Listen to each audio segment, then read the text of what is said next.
Ayatul Kursi is made up of 9 sentences. Allahu la ilaha illa huwa al-hayyul qayyum, number 1. La ta'khudhuhu sinatun wa la nawm, number 2.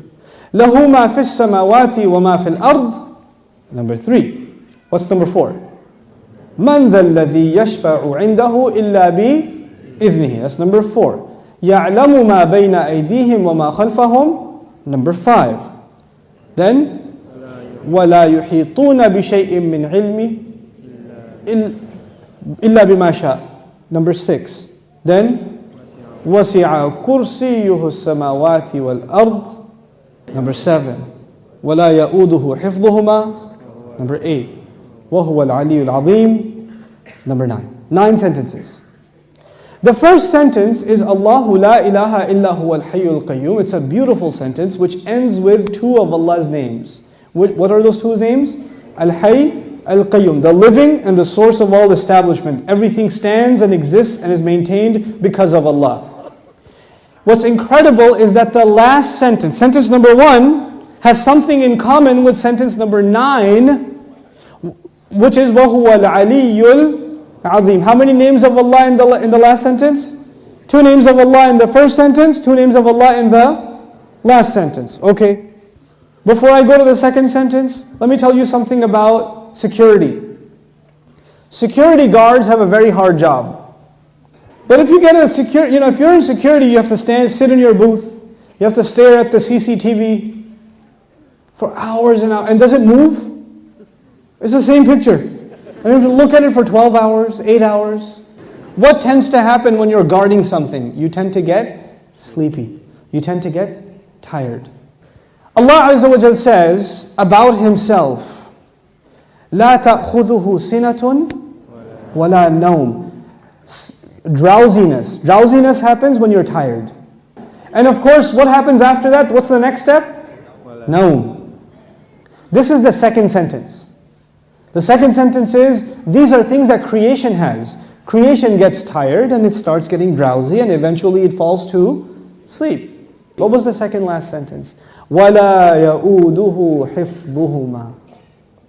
Guarding the skies and the earth does not exhaust Allah. When someone's exhausted, what do they get? Sina and Naum. The second sentence is actually connected to the second last sentence. لا تأخذه سنة ولا نوم ولا يؤوده حفظهما. He says, لَهُ مَا فِي السَّمَاوَاتِ وَمَا فِي الْأَرْضِ. He owns whatever is in the sky and the earth. Now before I tell you further, you need to understand the difference between 2 words, 2 names of Allah, Malik and Malik. Malik is an owner. Malik is an owner. Malik, what is Malik? King. Is there a difference between a king and an owner? Yes. Ownership is about property. But kingdom is not about, you're not the king over a tree or the king over a piece of land. You're the king over the people who live in that land. Kingdom is about controlling people. Ownership is about controlling objects. There's a difference.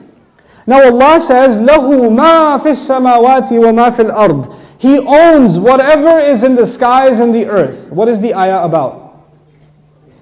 Ownership. What's the third last sentence? وَسِعَ كُرْسِيُّهُ السَّمَاوَاتِ وَالْأَرْضِ. His throne extends to the skies and the earth. When Allah talks about His throne, He's talking about His kingdom. One dimension of control is ownership. The other dimension is kingdom. Both completing the picture. Allah is Malik and He is Malik. The Malik part of Allah's attribute, لَهُ مَا فِي السَّمَاوَاتِ وَمَا فِي الْأَرْضِ. Third sentence. The kingdom of Allah, وَسِعَ كُرْسِيُّهُ السَّمَاوَاتِ وَالْأَرْضِ. Okay. What's the fourth sentence? مَنْ ذَا الَّذِي يَشْفَعُ عِنْدَهُ إِلَّا بِإِذْنِهِ. Let's understand this ayah first. Who will come and make shafa'ah with Allah except unless He gives permission? In other words, what is shafa'ah? Shafa'ah means you got connections.